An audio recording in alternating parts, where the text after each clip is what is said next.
बोलो जयकारा बोल मेरे श्री गुरु महाराज की जय।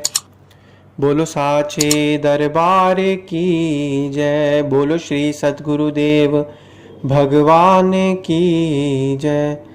सौभाग्यशाली गुरुमुख सज्जन मंडली, इसी प्रकार अपने मन एवं चित्त की समस्त वृत्तियों को एकाग्र रखते हुए अपना ध्यान सम्मुख विराजमान श्री श्री 108 श्री सद्गुरुदेव दाता दयाल जी महाराज जी की ओर लगाते हुए और अपनी मुख रचना को पवित्र करने हेतु एक बार ऊंची और मीठे स्वर में बोलिए जयकारा बोल मेरे श्री गुरु महाराज की जय।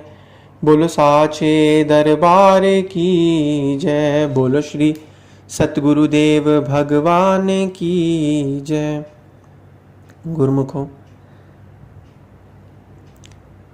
सत्संग एक ऐसी दवाई है जो मनुष्य के सभी मानसिक परेशानियों को हल कर देती है, खत्म कर देती है।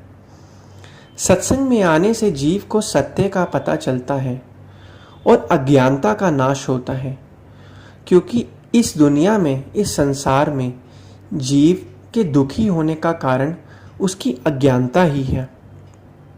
सत्संग में आने से उसकी अज्ञानता का विनाश हो जाता है और उसके ज्ञान रूपी चक्षु खुल जाते हैं और उसे संत महापुरुषों की शरण में रहकर विवेक प्राप्त होता है। गुरुमुखों, सत्संग का अर्थ है सत्य का संग करना। सत्य का अर्थ होता है जो सदा से है और सदा ही रहने वाला है। सतगुरु सत्य स्वरूप है और उनका पावन संग भी सत्य है। उनका संग ही सत्संग है। गुरुबानी में आता है, सत्संगति कैसी जानिए, जिथे इको नाम वखानिए। सत्संगत उसे कहा जाता है जहाँ केवल नाम की चर्चा होती है। सत्संग का प्राप्त होना सतगुरु की अनंत अनंत कृपाओं में से एक विशेष कृपा है। इसलिए नित्य प्रति बड़े प्रेम से सुने और सतगुरु की नजदीकी प्राप्त करें। सत्संग का एक वचन भी जीव का परम कल्याण कर सकता है। अतः हर वचन को हृदय में धारण करने का प्रयास करें। सत्संग हमारे मनुष्य जीवन का दर्पण और हमारी आत्मा का परिचायक होता है। हमारे अधिकतर अपने सभी प्रश्नों के उत्तर संतों की वाणियों से ही मिल जाते हैं। यह सतगुरु की अपार अपार कृपा है। सत्संग एक दायरा होता है। गुरुमुख के लिए लक्ष्मण रेखा होती है। वो सुरक्षा कवच होता है जिसके अंदर माया प्रवेश नहीं कर सकती।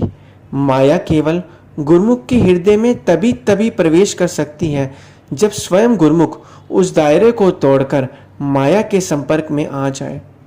जिस प्रकार सत्य का संग करना सत्संग होता है, वैसे ही जब गुरुमुख जन सतगुरु द्वारा बख्शे हुए पवित्र नाम का चिंतन करते हैं तो वह भी सत्संग होता है, क्योंकि नाम का जाप हमें सत्य स्वरूप अर्थात सतगुरु के दिव्य रूप के दर्शन कराता है। गुरुमुखों, अब कुछ गुरुमुख कहते हैं कि सत्संग तो हम रोज सुनते हैं, सत्संग तो रोज सेम ही होता है। कल भी वही सत्संग सुना, आज भी वही सत्संग था, कल भी वही सत्संग सुनेंगे। तो गुरुमुखों, अगर ये चीज है तो एक बात पर विशेष ध्यान देना चाहिए। रोज हम अपने कमरे में झाड़ू पोछा भी वही लगाते हैं। आज भी झाड़ू पोछा वही लगाया, कल भी झाड़ू पोछा वही लगाया। रोज हम खाना भी एक ही तरीके के खाते हैं। रोटी भी हम रोज एक ही खाते हैं, चावल भी हम रोज एक ही खाते हैं। रोज हम नहाते भी हैं, वही सेम तरीके से नहाते हैं, वही सेम तरीके का साबुन यूज करते हैं। जिस तरीके से रोज सफाई करने से, एक ही चीज के पैटर्न को करने से, सफाई करने से हमारे घर का कमरा साफ रहता है, जिस प्रकार रोज नहाने से, एक ही तरीके का साबुन यूज करते हैं, नहाते हैं, हमारा शरीर साफ सुथरा रहता है। तो इसी प्रकार रोज सत्संग सुनने से जो हमारे मन के अंदर की मैल है वो भी साफ होती जाती है, और जितनी जितनी मैल साफ होती रहेगी गुरुमुख का हृदय शुद्ध और पवित्र होता रहेगा और शुद्ध और पवित्र हृदय से ही गुरुमुख को श्री सद्गुरुदेव महाराज जी की दर्शन दीदार होंगे। तो तभी तो फरमाते हैं भगवान उन्हीं के हृदय में विराजमान होते हैं जिनका हृदय शुद्ध और साफ होता है, पवित्र होता है।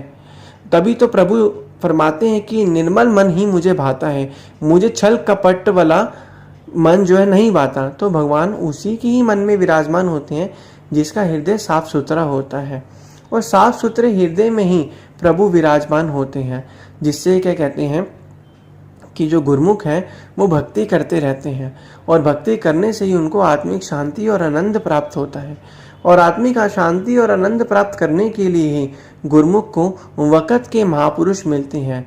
उनकी चरण शरण में जाकर गुरुमुख उनके सत्संग रूपी जो गंगा बह रही है उसमें गोता लगाकर गुरुमुख को सत्य का संग मिलता है और सच की परख होती है, और सच की परख होने से गुरुमुख का जीवन बदल जाता है, और गुरुमुख का जीवन बदलने से गुरुमुख को आत्मिक शांति और आनंद प्राप्त होता है।